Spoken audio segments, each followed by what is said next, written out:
Bismillahirrahmanirrahim. Assalamualaikum warahmatullahi wabarakatuh.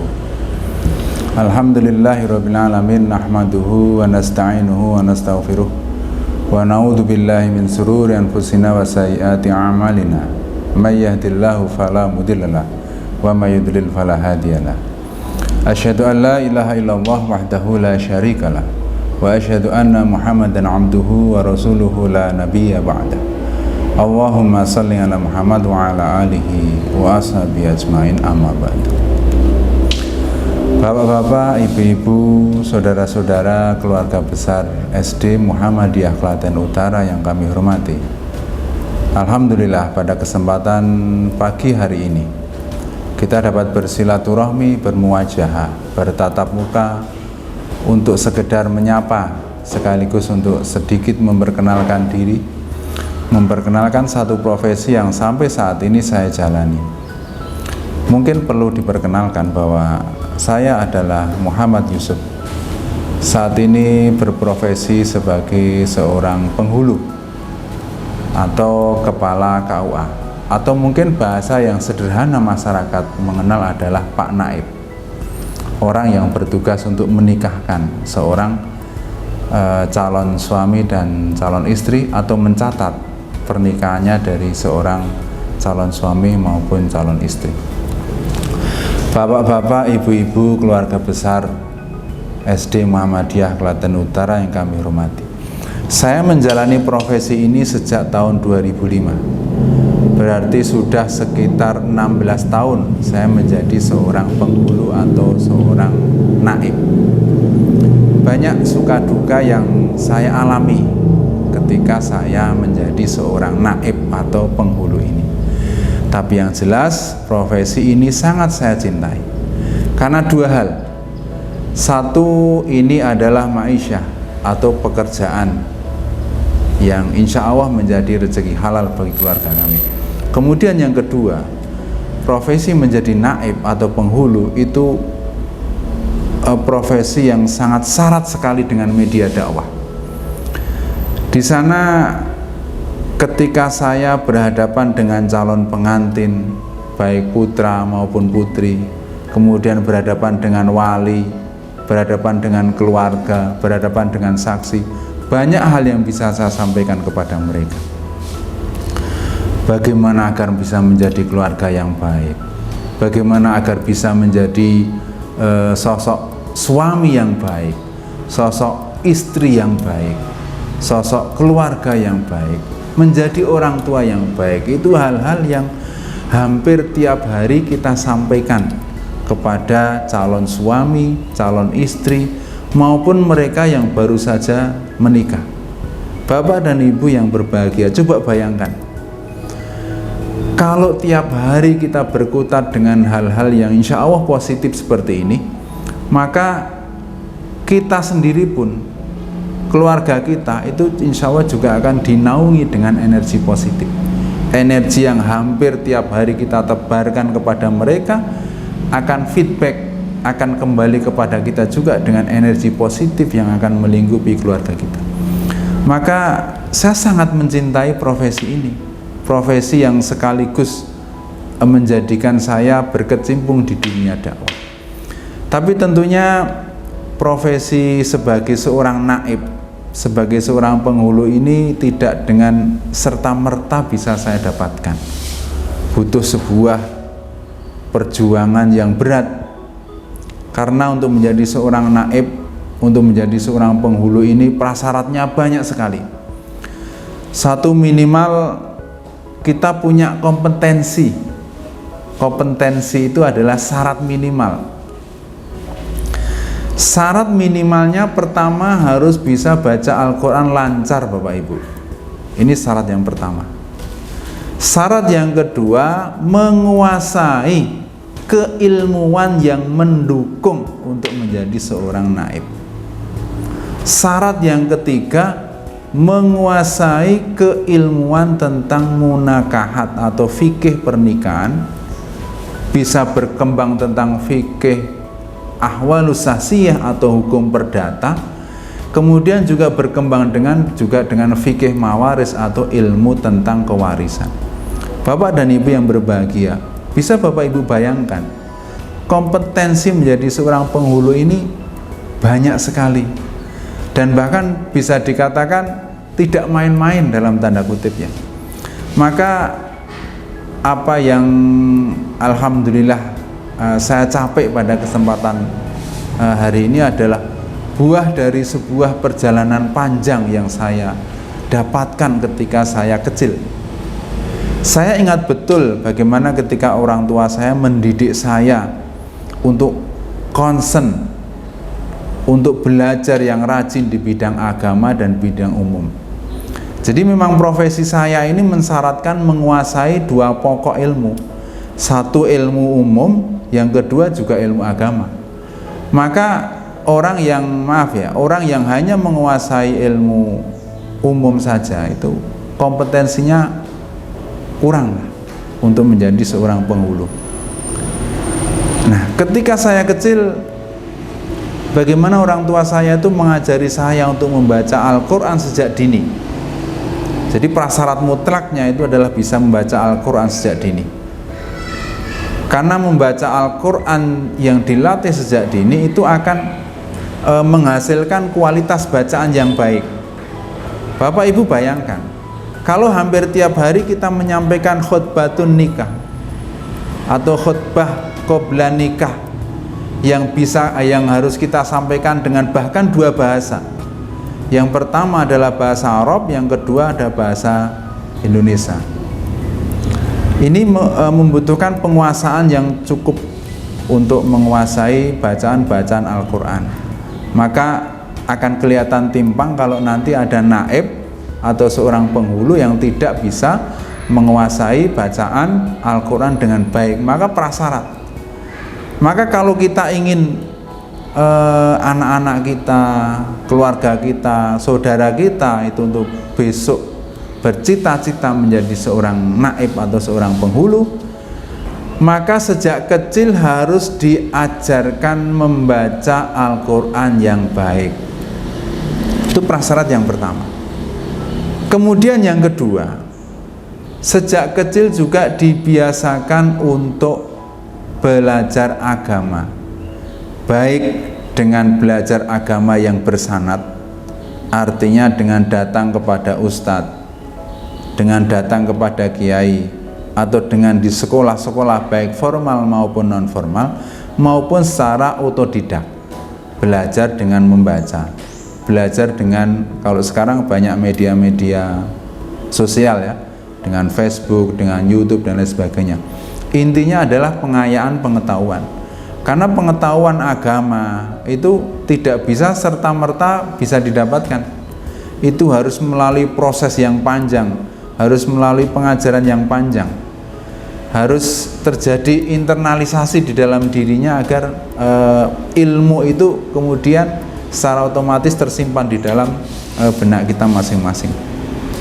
Kemudian yang ketiga, itu mari dibiasakan untuk rajin membaca. Nah, ini problem kita sekarang ini adalah anak-anak kita ini susah sekali untuk membaca.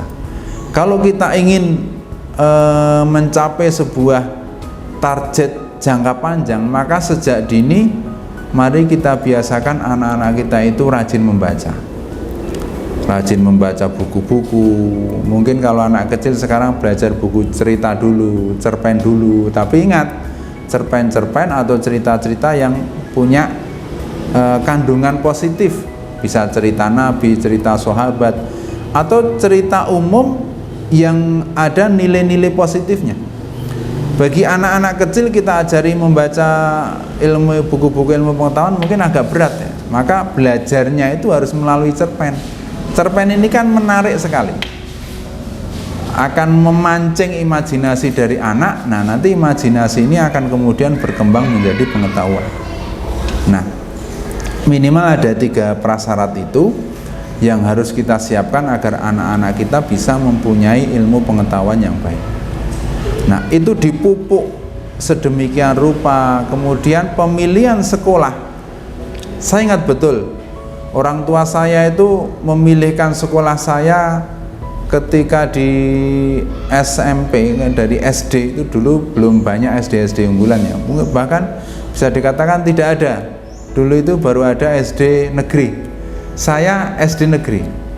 Kemudian ketika SMP, ayah saya itu memilihkan saya di Tsanawiyah atau di sekolah MTS swasta. Kemudian di Aliyah, saya juga sekolahnya di Aliyah.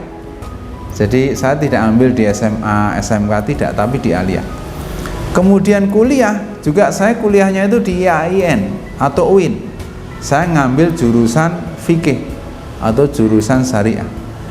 Nah, sehingga internalisasi nilai yang dimulai sejak dini, karena saya belajar membaca Al-Quran itu bahkan sejak ketika saya usia dini.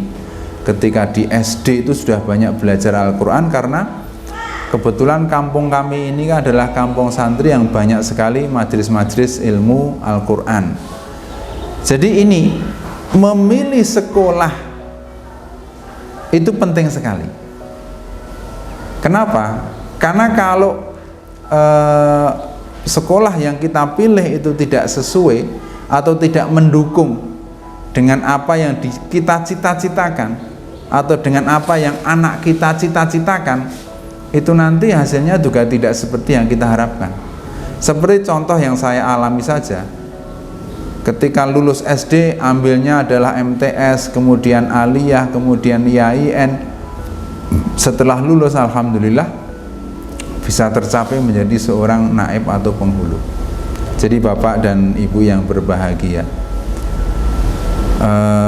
profesi ini bagi saya luar biasa. Ada nilai positif yang bisa kita capai di sini. Ada nilai dakwahnya, ada nilai pekerjaannya, ada ma'isyah atau pendapatan keluarga yang bisa kita dapatkan, sekaligus berkecimpung di dunia dakwah.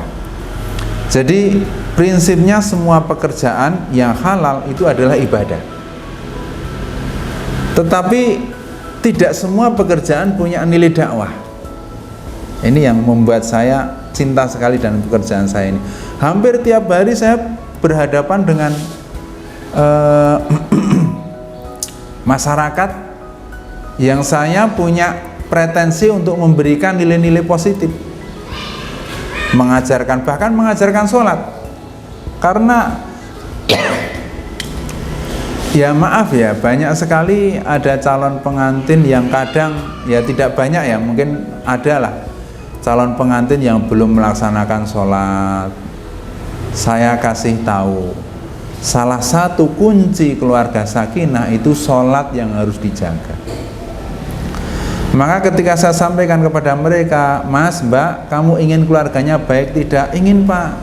Ingin keluarganya menjadi keluarga yang sakinah? Tidak. Ingin, Pak. Kuncinya sholat. Kalau saudara itu enggak sholat, bagaimana saudara mau menjadi keluarga yang baik?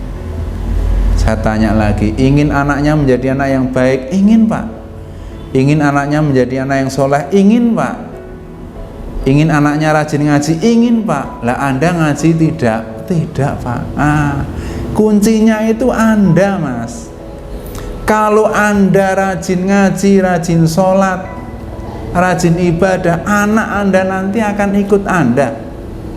Anda bayangkan kalau Anda ngejar-ngejar anak Anda untuk sholat, sholat loh Bapak nggak sholat, bagaimana coba? Kunci orang tua itu penting sekali. Karena orang tua itu akan menjadi contoh. Seperti kata Nabi, ibda binafsik, mulai dari diri sendiri, mulai dari kita. Jadi kalau kita ingin anak kita juga menjadi anak yang soleh, kita soleh. Ingin anak kita rajin ngaji, kita rajin ngaji. Ingin anak kita rajin ke masjid, kita rajin ke masjid. Jangan kita ngejar-ngejar anak kita ke masjid, tapi kita sendiri nggak pernah ke masjid.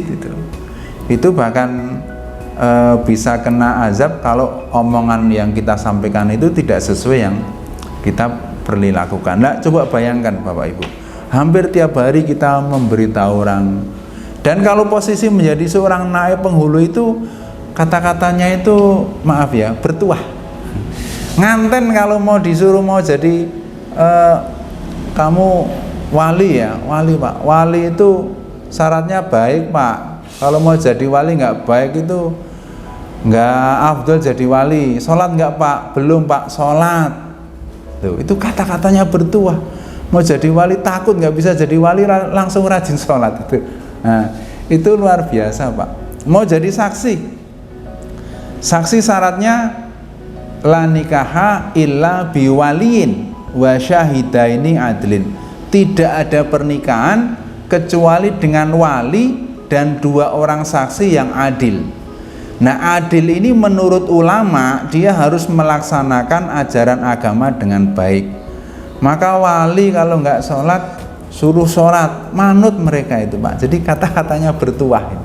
Saksi nggak sholat ganti. Loh, luar biasa itu. Sampai Pak saya nggak sholat ganti, saya sholatnya bolong-bolong ganti. Jadi Anda itu kalau nggak sholat mau jadi saksi aja nggak bisa. Bagaimana nanti di akhirat itu? Luar biasa Pak.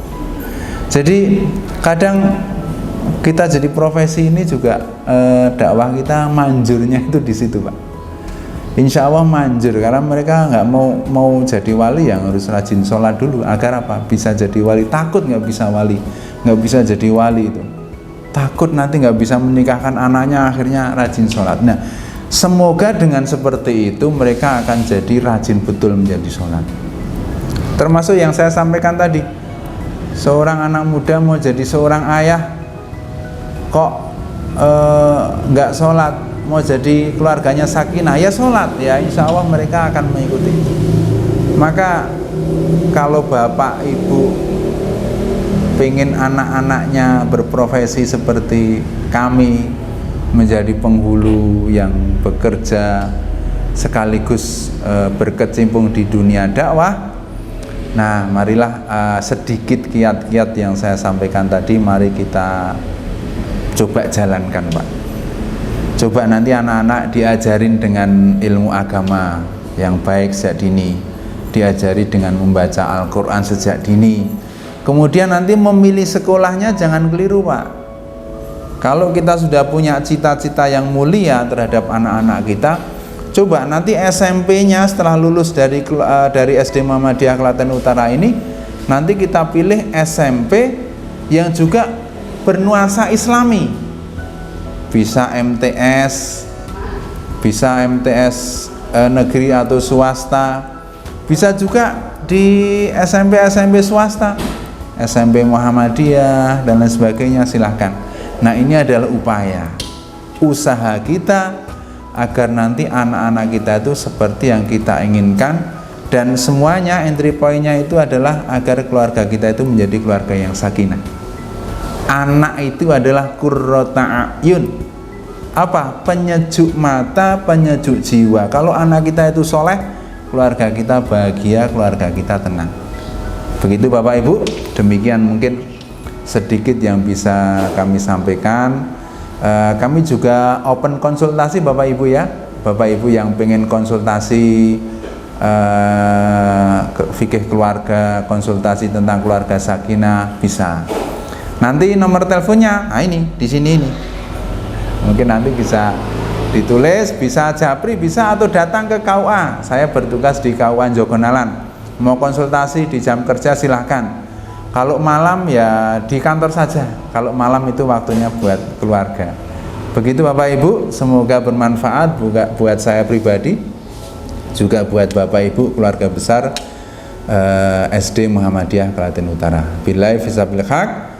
Fastabiqul khairat. Assalamualaikum warahmatullahi wabarakatuh.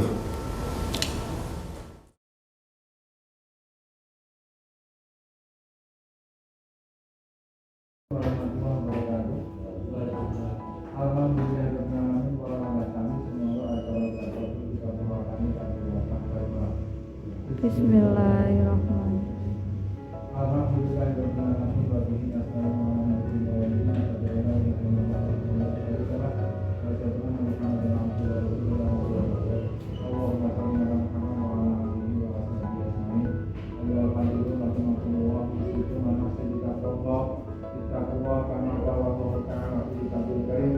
Ya ayyuhalladzina amanu taqullaha haqqa tuqatih wa la tamutunna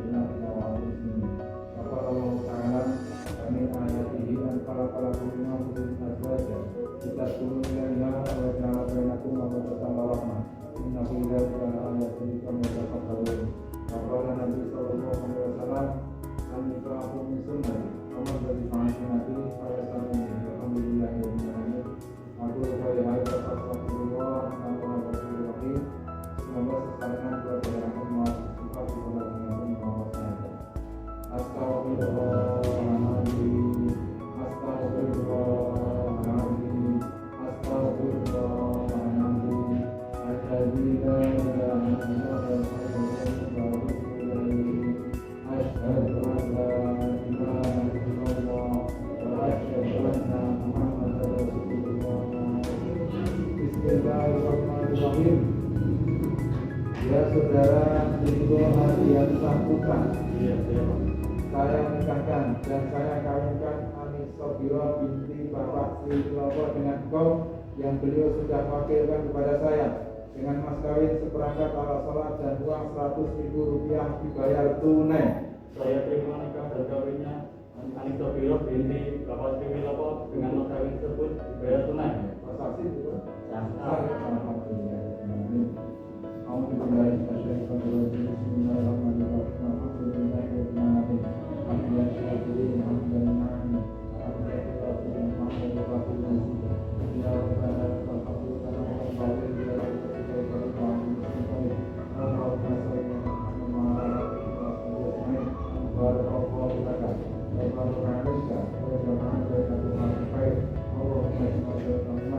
Allahumma